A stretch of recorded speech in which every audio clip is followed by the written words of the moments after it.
Hello viewers, আসসালামু আলাইকুম। আজকে দেখাবো কিভাবে ইউটিউব থাম্বনেল তৈরি করে।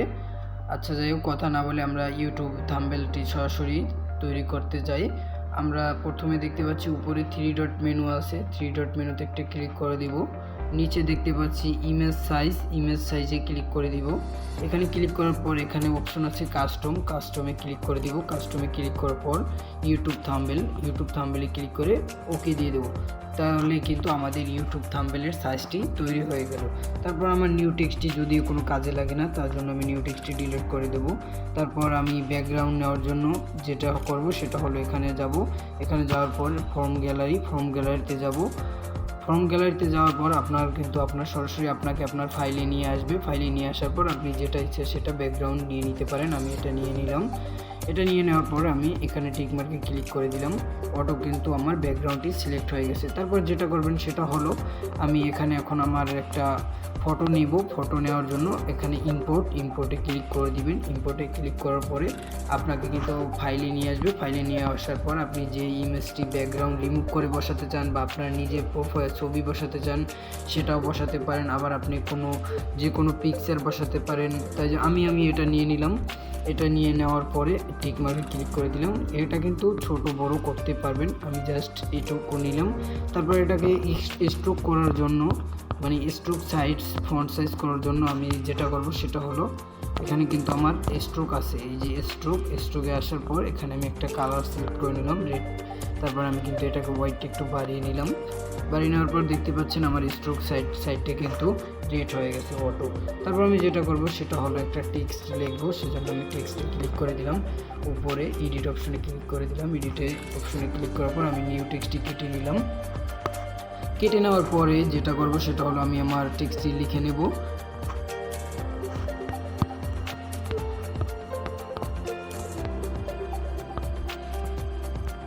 আমার টেক্সটে কিন্তু লেখা ওকে। তারপর আমি ওকেতে ক্লিক করে দিব। আমার লেখাটি আমি আপনি যেখানে ইচ্ছা সেখানেই কিন্তু মুভ করতে পারবেন। আপনার লেখা আপনি এখানে ধরে এটার উপরে টাচ করে যেখানে ইচ্ছা সেখানে মুভ করতে পারবেন। আমি এখানে জাস্ট রেখে দিব। তার জন্য এটাকে আমি যেমন স্টাইল করব সেজন্য আমাকে একটা ফন্ট বেছে নিতে হবে। ফন্ট বেছে নেওয়ার জন্য এখানে ক্লিক করবেন। ক্লিক করার পরে আপনার কাছে অনেকগুলো ফন্ট চলে আসবে। আপনি যেটা ইচ্ছে সেটা নিতে পারেন।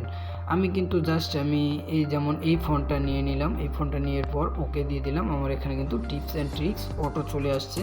তারপর আমি এটাকে একটা কালার সেট করে নেব। কালার সেট করার জন্য এই যে কালারে ক্লিক করে দিলাম। এখানে কিন্তু আমার একটা কালার চলে আসছে, টিপস অ্যান্ড ট্রিক্স।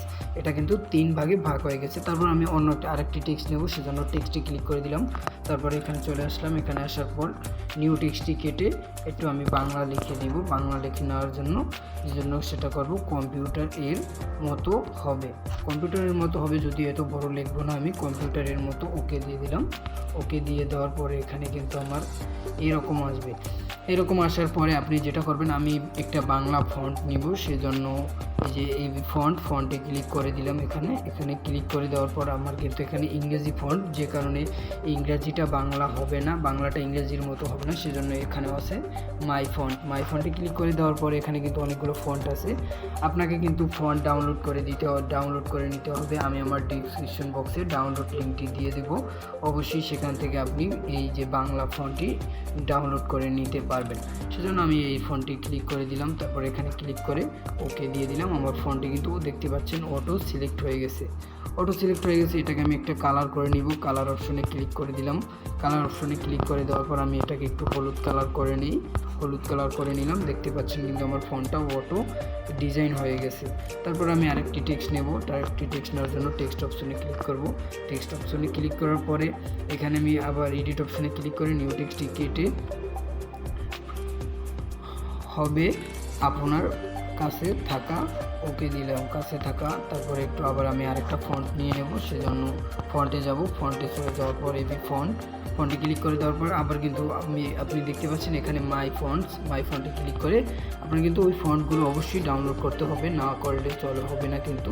সেজন্য আমি রিসেন্টও হবে না, মাই ফন্টে ওকে দিয়ে দিলাম। ওকে দেওয়ার পর এটাও কিন্তু আমার অনেকটা ফন্ট ভালোই ডিজাইন হয়েছে। সেজন্য এটাকে আমি একটা কালার নিয়ে নেব। সেজন্য কালার দিয়ে দিলাম। কালার দিয়ে দেওয়ার পরে এটাকে আমি জাস্ট একটা গর্জিয়াস কালার নেব। সেজন্য এটাকে সিলেক্ট করে নিলাম।